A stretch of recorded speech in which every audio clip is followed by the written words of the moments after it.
Después de vencer las tentaciones de Satanás, Jesús fue a Galilea y empezó a predicar diciendo: «Arrepentíos, porque el reino de los cielos se ha acercado».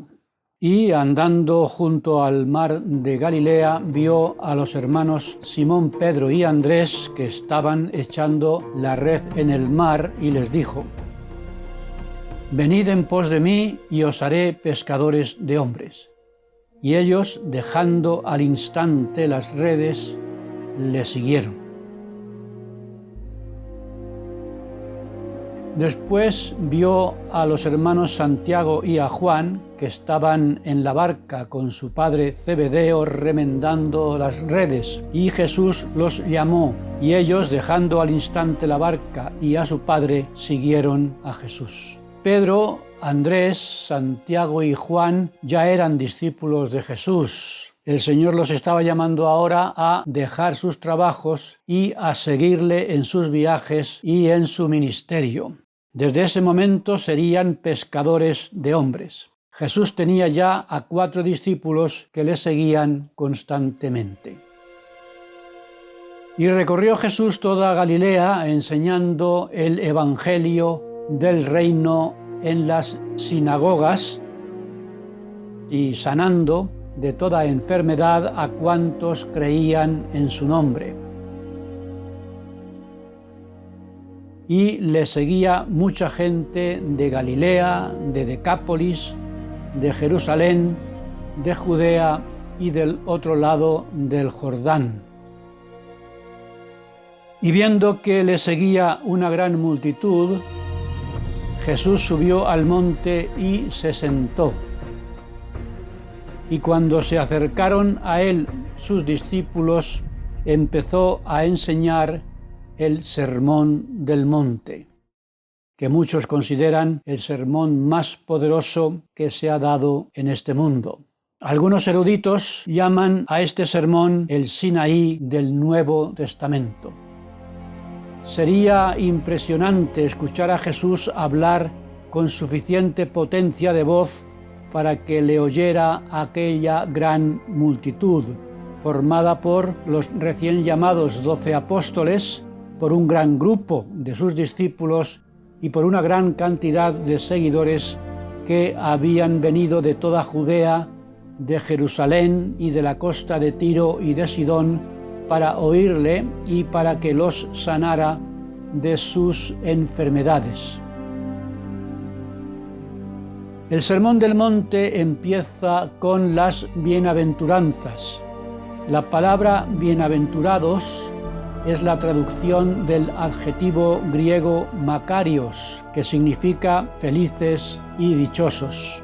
En la versión griega no dice bienaventurados, sino que dice dichosos.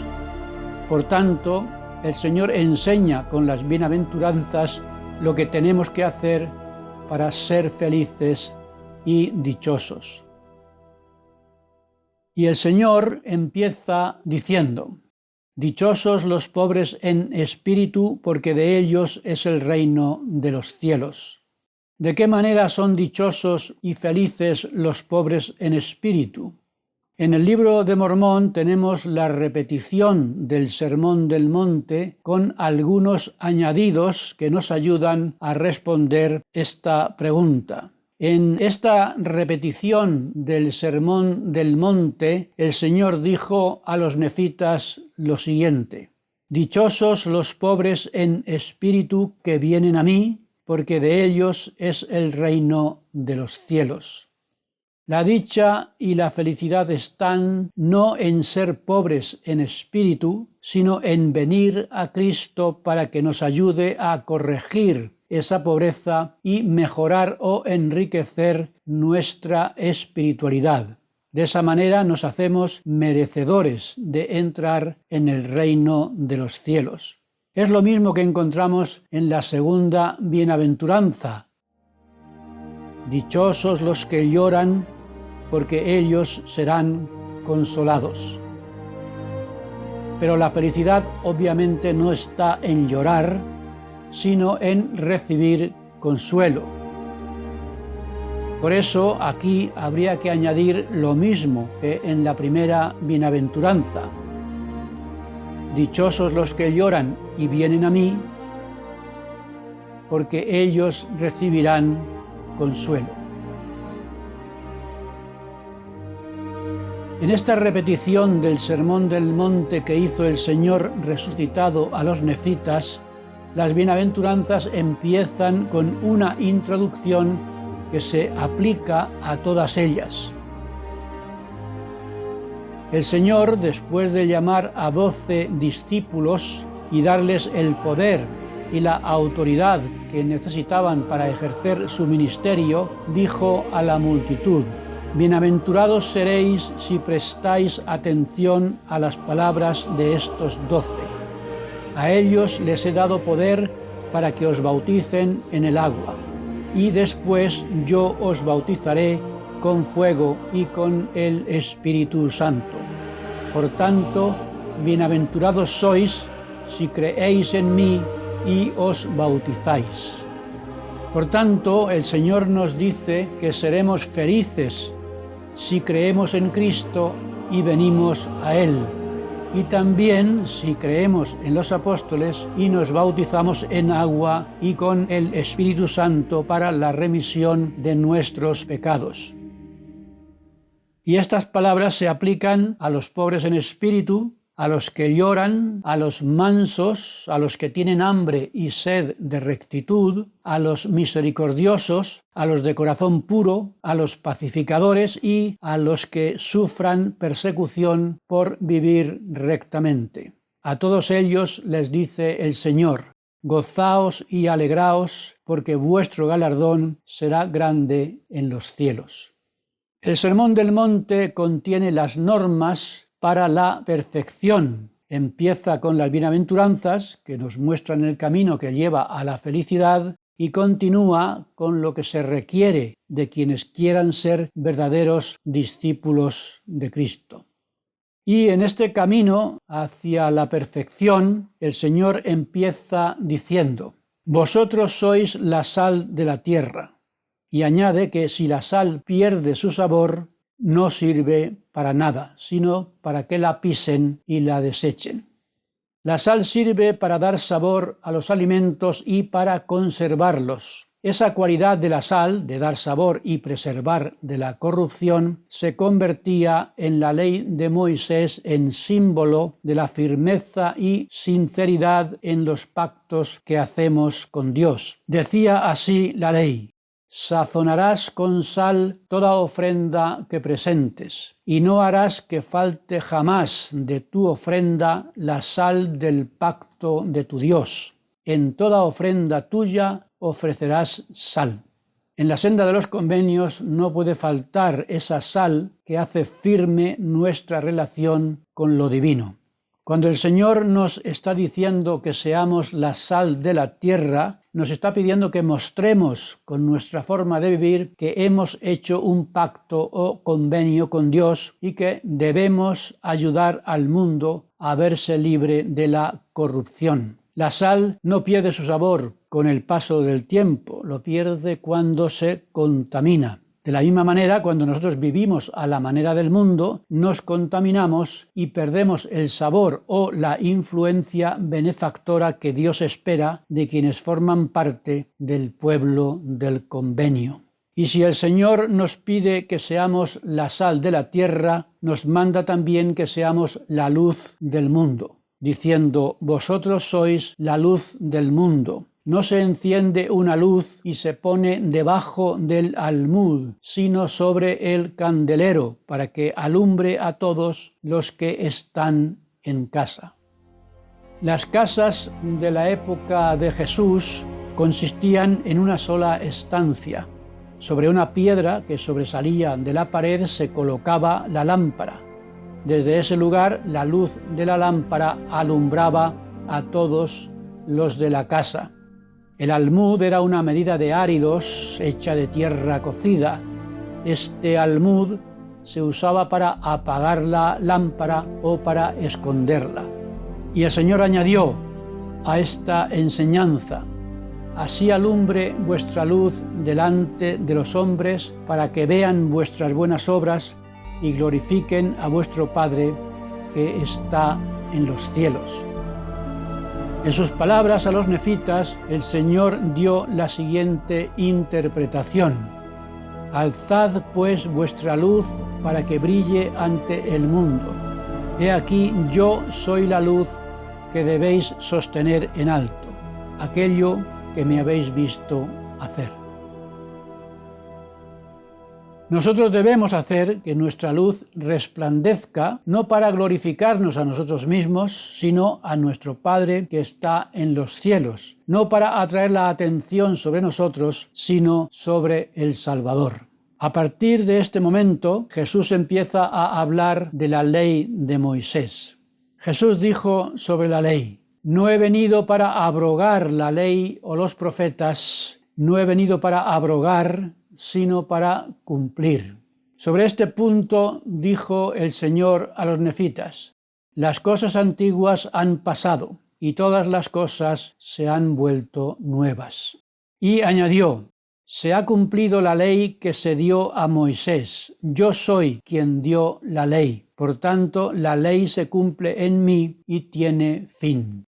Jesucristo, como Jehová, dio la ley, y con su llegada como el Mesías se cumplía una etapa en la historia de su pueblo. Y Jesús empieza a añadir a la ley lo que le faltaba para ayudarnos a aplicar la ley al nuevo pacto que estaba anunciando.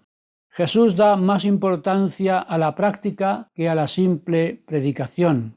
El maestro tiene que ser un ejemplo de lo que enseña. Los escribas y los fariseos dicen, pero no hacen, predican, pero no cumplen. El Señor está diciendo a sus seguidores que tenían que ser mejores que los rabinos, que los escribas y que los fariseos. Jesús esperaba que sus discípulos fueran más allá de las normas mosaicas y lo mostró en los 6 ejemplos que dio, diciendo en todos ellos: oísteis que se dijo, pero yo os digo. Jesús va más allá de la ley como norma y entra en los principios que la ley guarda en su interior. La ley decía: no matarás, pero Jesús va más allá y dice que quien se deje dominar por la ira y se enoje contra su hermano y le insulte, ya está quebrantando esta ley también, porque esa actitud agresiva suele ser la causa de los homicidios. Por tanto, nos manda eliminar el orgullo y reconciliarnos con nuestros adversarios antes de que sea demasiado tarde. Solo así seremos dignos de presentar nuestras ofrendas ante Dios. Oísteis que se dijo: no cometerás adulterio, pero yo os digo que quien mira a una mujer para codiciarla, ya adulteró con ella en su corazón. Porque, como en el caso anterior, los malos pensamientos son el principio de las malas acciones. El adulterio está en el ojo y en el corazón, y son la causa del acto externo. Los rabinos solían decir que el ojo y el corazón son los 2 agentes del pecado. De ahí el peligro de la pornografía como un veneno del alma que destruye las relaciones amorosas y las convierte en utilización y explotación del otro como un medio para la satisfacción egoísta y no como un fin en sí mismo, como una parte intrínseca de la dignidad de los demás. Recordemos que el Señor reveló que el alma está formada por la unión del cuerpo y del espíritu. El placer está asociado al cuerpo, pero la plenitud del gozo requiere la unión inseparable del cuerpo y del espíritu. Esa plenitud no viene cuando están separados, y el Señor ha dicho claramente que el cuerpo es templo del espíritu y la destrucción será el resultado de profanar el templo que es el cuerpo. En la ley antigua se trataba de regular legalmente los divorcios con una carta que el hombre entregaba a la mujer repudiada. Esta carta de divorcio servía de protección para la mujer contra la conducta caprichosa e irresponsable del esposo. Pero Jesús muestra su rechazo del divorcio que fuera fruto del egoísmo, dejando claro que esa carta de divorcio no justificaba el divorcio caprichoso. Esto ya lo condenó el profeta Malaquías, hablando contra los hombres que repudiaban a la esposa para casarse con otra más joven, siendo desleales con la esposa del convenio. En su discurso, Jesús condena también la forma profana de hablar sobre lo sagrado, diciendo: «No juréis de ninguna manera, ni por el cielo, porque es el trono de Dios, ni por la tierra, que es el estrado de sus pies, ni por Jerusalén, porque es la ciudad del gran rey. Ni siquiera por vuestra cabeza juraréis, porque no podéis hacer blanco o negro ni uno solo de vuestros cabellos. Sea vuestra forma de hablar diciendo sí, sí, no, no, porque lo que sea más que esto, del mal procede». Y Jesús termina esta parte de su discurso diciendo: «Oísteis que se dijo ojo por ojo y diente por diente, pero yo os digo, no resistáis al malo, y al que os hiera en la mejilla derecha, vuélvele también la otra». Jesús estaba condenando las actitudes agresivas, aunque se entiende que debemos defendernos y defender a los nuestros contra las agresiones de los inicuos. Y añadió lo siguiente: «Oísteis también que se dijo, amarás a tu prójimo y aborrecerás a tu enemigo. Pero yo os digo, amad a vuestros enemigos, bendecid a los que os maldicen, haced el bien a los que os aborrecen y orad por los que os ultrajan y os persiguen, para que seáis hijos de vuestro Padre que está en los cielos, que hace salir su sol sobre malos y buenos y hace llover sobre justos e injustos. Porque si amáis a los que os aman, ¿qué recompensa tendréis? ¿No hacen lo mismo los publicanos? Y si saludáis a vuestros hermanos solamente, ¿qué hacéis de más? ¿No hacen lo mismo los gentiles?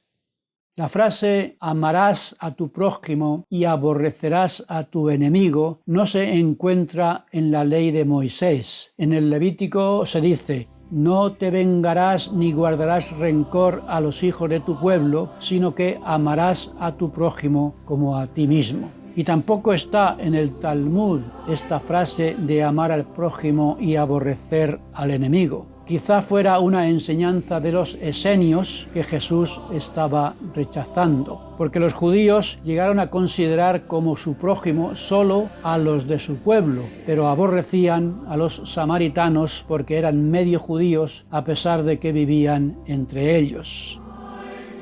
Esto lo condenaría el Señor también en la parábola del buen samaritano. En el Sermón del Monte se empieza con las bienaventuranzas, que son los consejos que Dios nos da para que sepamos cómo ser felices en este mundo. Y ya hemos dicho que el Sermón del Monte contiene normas para lograr la perfección. Y esta parte del sermón termina precisamente diciendo: «Sed pues vosotros perfectos, como vuestro Padre que está en los cielos es perfecto».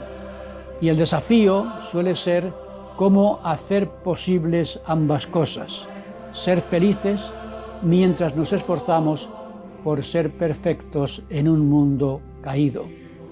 La palabra perfectos en griego es teleioi, que viene del griego telos, que significa fin, meta. La perfección no significa vivir sin cometer ningún error, sino tenerla como una meta en nuestra vida, por la que nos esforcemos diariamente. Y debemos esforzarnos entendiendo que la perfección plena solo la tendremos después de la resurrección. José Smith enseñó lo siguiente sobre este asunto: cuando subimos por una escalera, debemos empezar por el primer peldaño y ascender poco a poco hasta llegar al final. Y es lo mismo con los principios del Evangelio. Debemos empezar con el primero y seguir hasta aprender todos los principios que llevan a la exaltación. No podremos dominarlos todos en este mundo. Todavía habrá mucho que aprender sobre nuestra salvación y exaltación después de haber pasado por el velo. La perfección es, pues, esforzarse por ser perfectos y perseverar en ese esfuerzo. Que el Señor, hermanos y hermanas, nos bendiga con paciencia y constancia en nuestros esfuerzos por mejorar cada día en nuestra meta de ser perfectos, sin desanimarnos ni deprimirnos porque cometamos errores. Porque, como dijo el presidente de la Iglesia, Spencer W. Kimball, no fracasa el que se cae, sino el que no se levanta de nuevo.